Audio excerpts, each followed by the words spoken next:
The 10 creepiest things discovered in abandoned buildings by the Supreme. Abandoned buildings are mysterious places. Who knows what you'll find lurking around the corner or in the basement? Part of the curiosity surrounding abandoned places is the reason they were left in the first place. Although sometimes people who explore forgotten places end up finding something they wish they didn't. In today's video, we're talking about the 10 creepiest things discovered in abandoned buildings. Don't forget. I can't tell if this is AI or not. Like, the speech pattern could just be edited together very well for that fast-paced movement, that fast-paced speed. But after spending time on TikTok and YouTube Shorts, and even just standard YouTube at this point, I can't tell if this is AI or not. To smash the like button, subscribe to the Supreme, and click the notification bell for more lit content. It is AI? I don't see it tagged as AI unless I'm missing something. Chat, let me know if this is AI. Let me know how this is tagged, because I know for 100% certainty in YouTube Studio, there is a thing that you have to tag any sort of AI or altered content with. So, leading into my issues by literally getting most of my Soviet Wombo reactions demonetized over the funny C word, the funny British C word, despite so many other content creators being able to use it, right? I'm a little getting a little peeved at picking and choosing certain things in regards to YouTube policies. Content. Let's get rolling.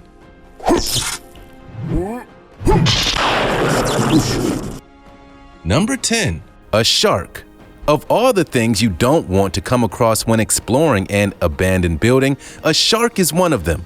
A shark in a formaldehyde tank was found at Wildlife Wonderland in Victoria, Australia, which had been left abandoned since 2012. Well, if it's formaldehyde, I mean, you're looking at some sort of preservation, right? So it's probably a shark was probably expired before it got in the tank. It's, this just reads as some sort of museum, some sort of laboratory, not necessarily like mad science experiments are going on here, but this is one of those that just, something was happening here. The shark was being preserved, but, that kind of fell to the wayside because clearly this is an abandoned place. And that being said, we've seen, South America, right? In South America, we've had radiological contamination because there's abandoned medical facilities that no one wants to take ownership of.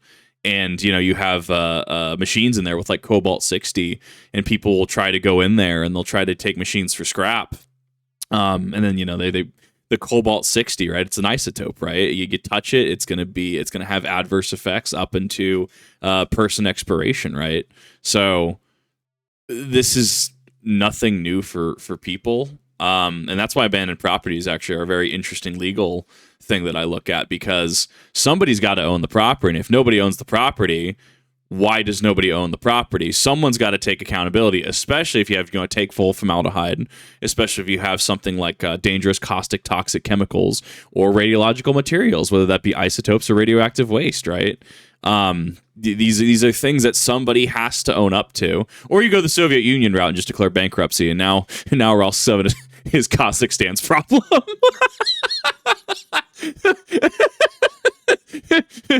Note these are recurring issues.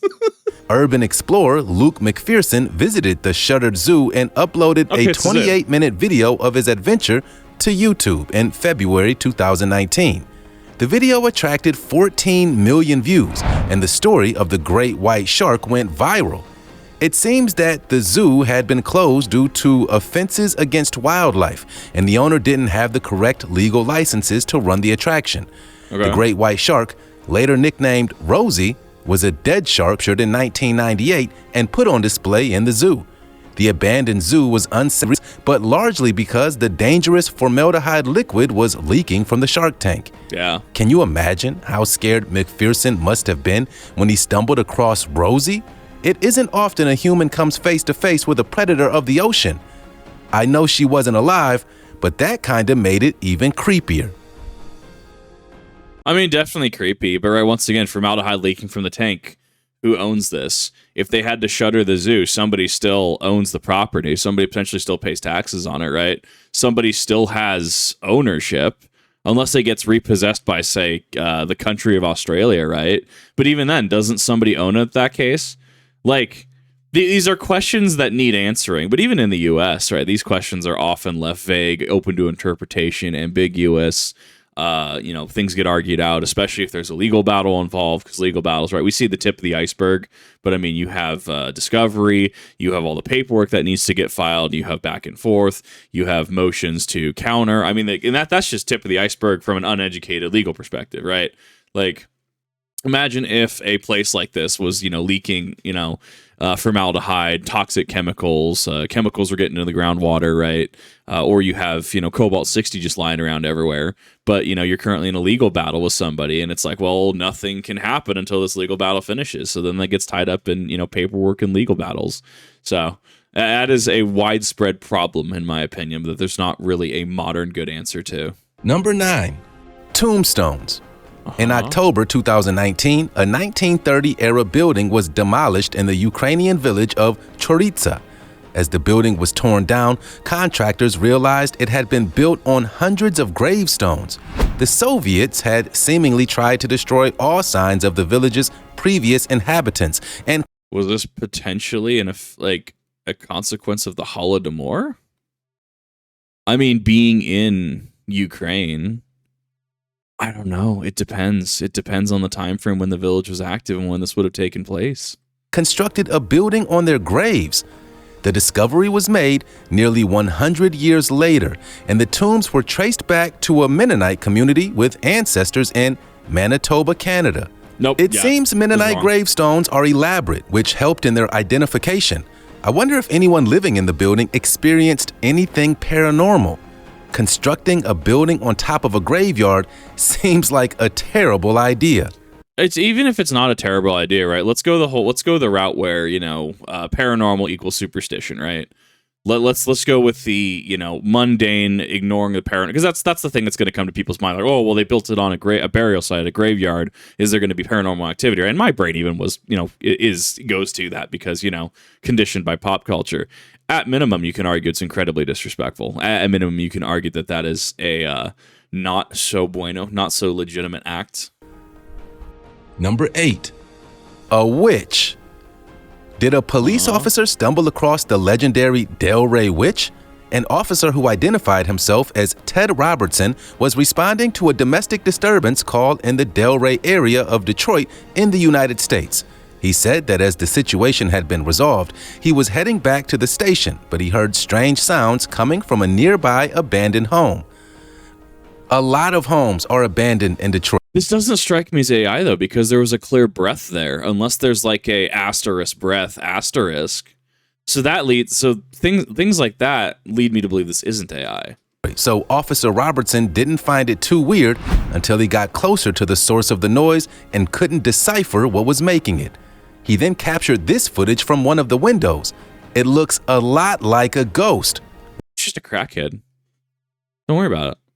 Just a crackhead. Just a crackhead just squatting in an abandoned building. Right? In the yard of the property, he found an article about the Delray witch, a woman called Rose Verez, who was sent to prison for a number of murders. Could Officer Robertson have seen the Delray witch in that window? I don't know, man. That's also incredibly circumstantial, right? Like, you look at that and it's like, oh, well, that feels like r/never happened or like Reddit bait. But then again, we have, footage here, or at least alleged footage of this. And even if you can trace it back to the individual, right? I have to clarify, I'm not necessarily a skeptic. I try to, at most, I try to disprove anything with reasonable facts and logic up until the point that we start getting into the absolute wild and conspiratorial, right? Because at that point, that inherently will not be logical or appropriate for the situation. Could be a crackhead, could be a squatter. It could be somebody who has a fascination with the house, right? Such as someone who had heard of the story of this witch, alleged witch, right? And, it's like, oh, well, I want to be exactly like this person, or I want to kind of be closer to them, quote unquote, right? I mean, we see weirder in reality all the time, right? We have serial unalivers in prison that get sent marriage proposals, right? We got people with a fascination with things like BTK. Like, it's not the weirdest thing out there. like even adjacent to this, right? So I mean, there's a number of things you could do. I mean, finding out would be a different issue entirely. And even then, as we've discussed in abandoned building videos we've done, like, you don't have the homeroom advantage. You don't have that advantage of knowing the territory or knowing the terrain. You could just disappear into a wall. Like, you could just go up into the rafters and hide somewhere, right? Like, there was a gentleman, I think it was early 1900s? He just kind of, for like 2 years, hunkered in the crawl space above this older gentleman, right? They eventually got him, and he was just a homeless dude that just found a way into the house and was sleeping up in that crawl space for an extended period of time. He finally got caught because I think he like was moving something in the fridge or something like that, and then the police were like, "Hey, what's up there?" And then they dragged that man out. Like, home invasions are one of those that, like, I can deal with the paranormal all day. I can deal with abandoned buildings and stuff. The moment we start dealing with home invasions, is we start to enter a little bit of a territory. Like, home invasions are. It's like a light switch. You go from a decent, good situation to a bad situation really quick, and you don't even know you're in a bad situation until something happens. Number 7, a tiger.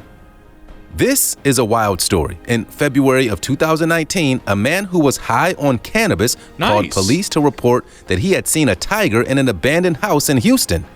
At first, the police thought that he was hallucinating, but when they arrived to investigate the scene, they did indeed find an overweight tiger locked inside a cramped cage in the garage of an abandoned property. That's just inhuman. Like, that cage is nowhere near big enough. Packages of meat were found nearby in the room, but there were no other signs of a person living there.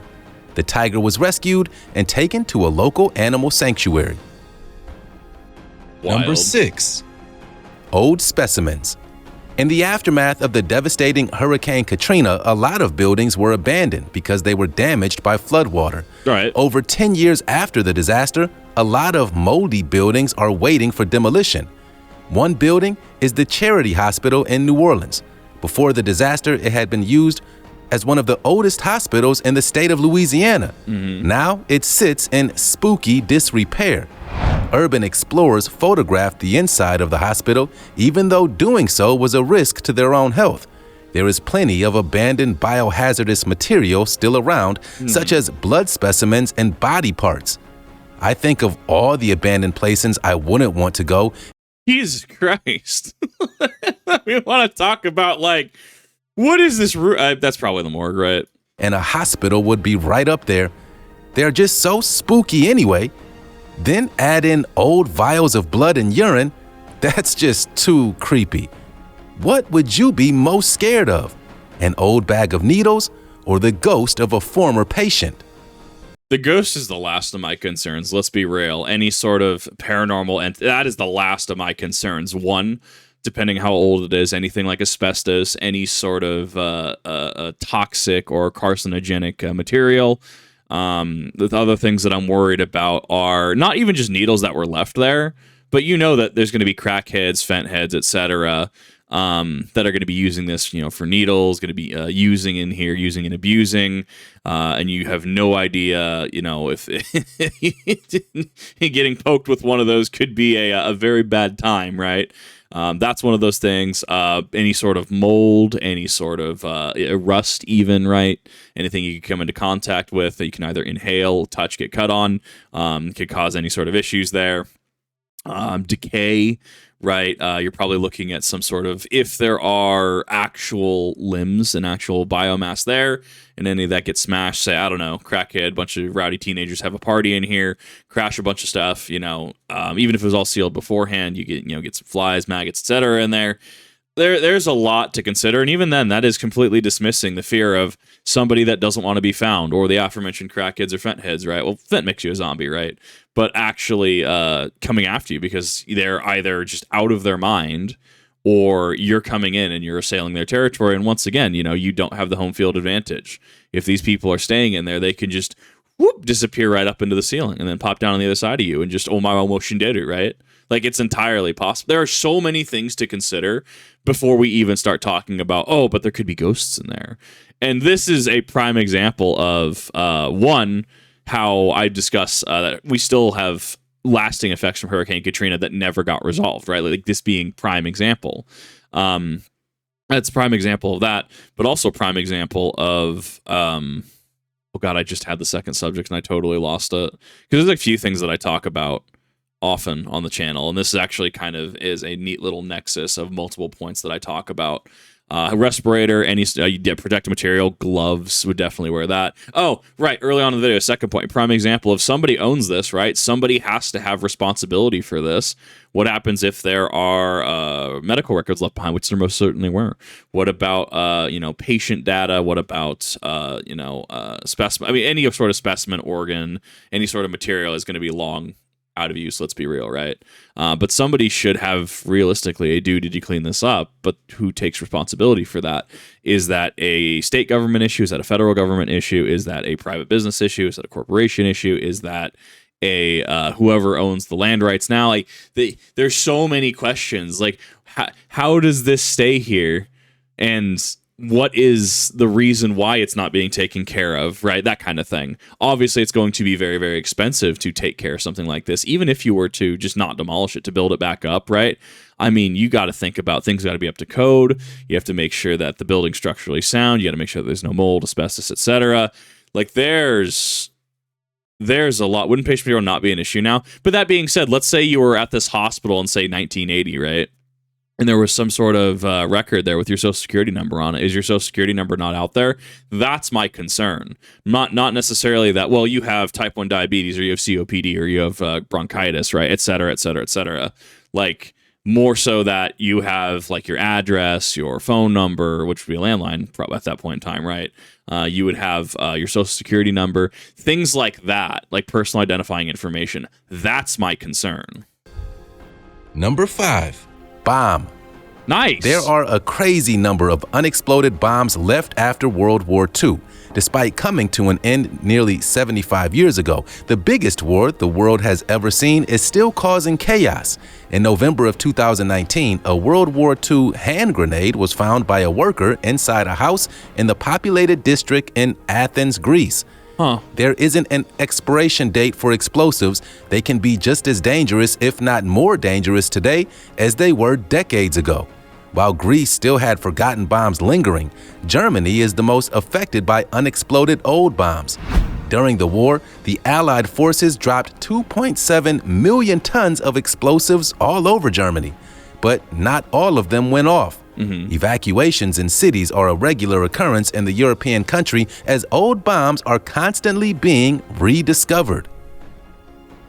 Number 4. I mean, yeah, it's kind of wild. I mean, obviously not all the ordnance went off, and there is absolutely an ordnance. We deal, I think there's a lot in France that gets dealt with. Certain areas of France, I think, are just rife with landmines that are still undiscovered, and they still are getting discovered. Like, that is just one of those that, like, you can be as careful as you want. You can be as careful as physically and humanly possible, but there can still just be an undetonated frag grenade below you. That's wild. 4. Padlocked dungeon. Nice. Just before Christmas, a newly built padlocked dungeon was found near an unassuming tree in Pickering, Ontario. I think I've seen this one. Is this the one with the little jail cell beneath it? The 136-year-old farmhouse was long abandoned and hidden out of view. It seems that when contractors arrived to inspect the property for demolition, a new padlocked dungeon was found, causing much alarm.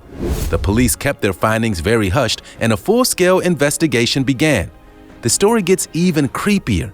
After the news broke of the discovery, and as police were still combing the property, it mysteriously burned down. This effectively destroyed the majority of evidence in the Yeah, I've heard of this story. This is a wild one. Farmhouse, with police suspecting that this was the motivation behind the blaze. Sometimes what you don't know makes creepy situations even scarier. What was hiding in that dungeon that was better destroyed than found? Wasn't there, I thought I saw a photo of the inside of it. This might have been from either the officers or the contractors. Wasn't it like a white room? Just like a very small room. I think it had a very makeshift, I think it had a bed in there. It had something else in there, I thought. But for all intents and purposes, it was just this little dinky cell underneath the property, to which begets the question. It's like one of the other ones that goes around is there's someone's attic. They found like a soundproof room up there. Like you climb up a ladder into this attic, and then there's a door. You open this heavy door, and then like the entire room is soundproof. So if you were in that room screaming, no one in the house would hear you. And it's like, why does this exist, right? Who owns that property? Who has access to that prop? And this is what the investigation is going to go through, right? Why is this here? Why is there a new padlock here? And then I don't know if that's necessarily someone, just your rap studio, right? Don't know if somebody's going to, do a cigarette, strike a match, try to burn down the property, or if even there's a kind of, I guess, like dead hand system where if this room is open and a code not entered into some sort of security device, right? Kind of like when you go home, you'll open up your security system, will beep if you don't remember the code, and you have to go disarm it, that kind of thing. It could be a dead hand system where to prevent information from getting to the wrong hands, it could be after X amount of hours with no response from that system, it just lights the property on fire. But that being said, obviously, an old abandoned farmhouse, 100+ years old, new-ish cell with fairly new padlock on it. Like that doesn't make sense. Like logically, there's something going on there. Number 3. The Koi Pond. This is creepy also, but it's also kind of cool at the same time. An old abandoned shopping mall in Bangkok, Thailand has turned into one giant fish tank after being left to rot. It seems that the New World Mall was never properly approved for opening, so was left to fall into disrepair. The ceiling caved in and rainwater pooled several feet deep. It's thought that the fish were introduced to the water by locals, although some say they were from the original mall's water features. However they got there, they began breeding, and now the whole place is one giant fish pond. It looks pretty apocalyptic. Number 2. I mean, that's honestly kind of cool. It reminds me how we make artificial reefs, right? Like we'll just sink a ship or something, and it just makes an artificial reef for sea life, right? Kind of reminds me of the same thing, or at least in that same vein of things. So honestly, kind of cool. I mean, it's interesting how the ruins of humanity are able to create shelter and spaces for animals. It's kind of cool. The Village of Dolls. The entire village of Nagoro in Japan is almost totally abandoned.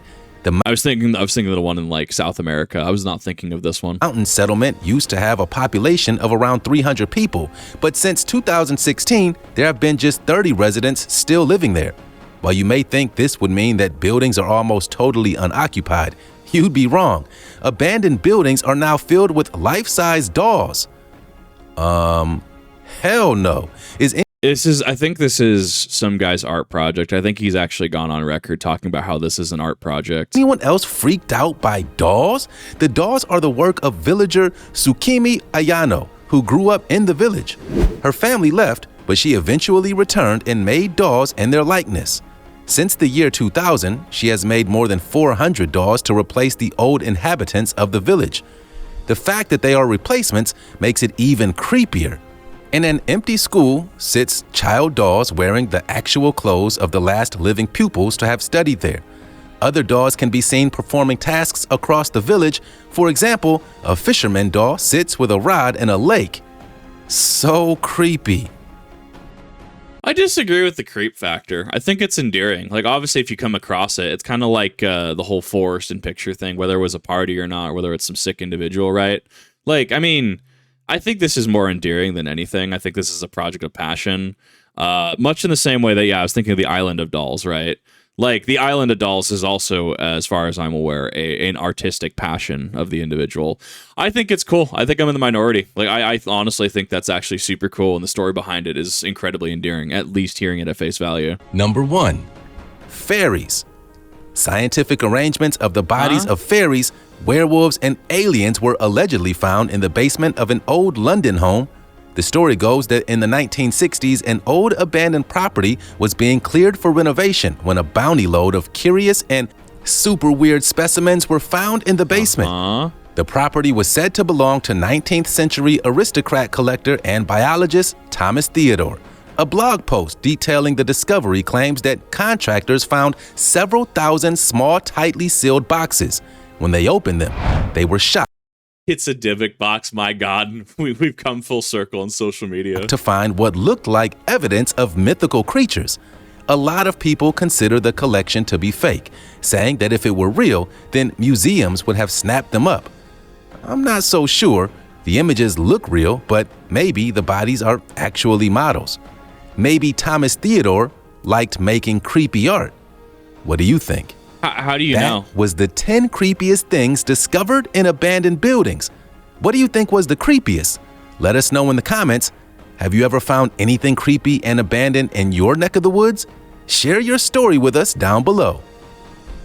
Not really, but I mean, here in the Pacific Northwest, anytime I'd find something abandoned, it's probably just, crackhead, I hear, is generally the answer, right? It's actually why, going into the deep woods, right? Well, my big worry is running into people dealing out there and running into their operation, right? Definitely not a good situation, especially because they're gonna be armed. I don't know, man. That last one is like save the best for last, quote unquote. There is no way to substantiate that. I mean, you'd have to DNA test.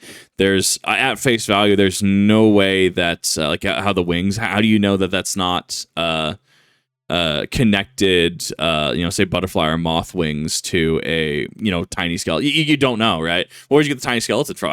Is this organic or is this inorganic, right? Like, is there a way to test this? I mean, some of these look like Imhotep from Brendan Fraser's The Mummy, right? So, I mean, is that actual biomass? Is that clay? Like what are we looking at? So I think that there's a lot of questions that would have to be answered first before me even remotely considering that legit or anything. So that was an interesting one. I actually kind of like watching clips from around the internet like this. I can't deduce if it's AI or not. People are saying that it is AI. It's a standard AI voice package. That being said, obviously doing my part on YouTube, there is a feature in YouTube Studio that I think it's fairly recent, so that's probably why it's not on this if I'm not seeing it, or if it's there and I'm not seeing it. It is a fairly recent thing. But AI, I can't compete with AI. The AI gets really hard to compete with. I thought there was a lot of cool stuff put together here. If this script was done with just like a person's voice, I think it would have been awesome. Any sort of AI kind of leads less credence to this. And I'm sure that there's situations here that we're kind of missing some context or could have been extrapolated upon. I don't know. I'm kind of mixed on it. On one hand, it's cool. Obviously, a lot of people think it's cool as well at 3.45 million subs. At the same time, though, usage of AI, for me very specifically, does kind of kill it for me, unfortunately. But I will let you be the judge of that. Obviously, no hate, no harassment, or bullying is intended by any of this. This is just my own personal critiques and not necessarily reflective of anyone else watching this. So thank you all for watching. Let me know what your favorite part of this was. See you in the next one.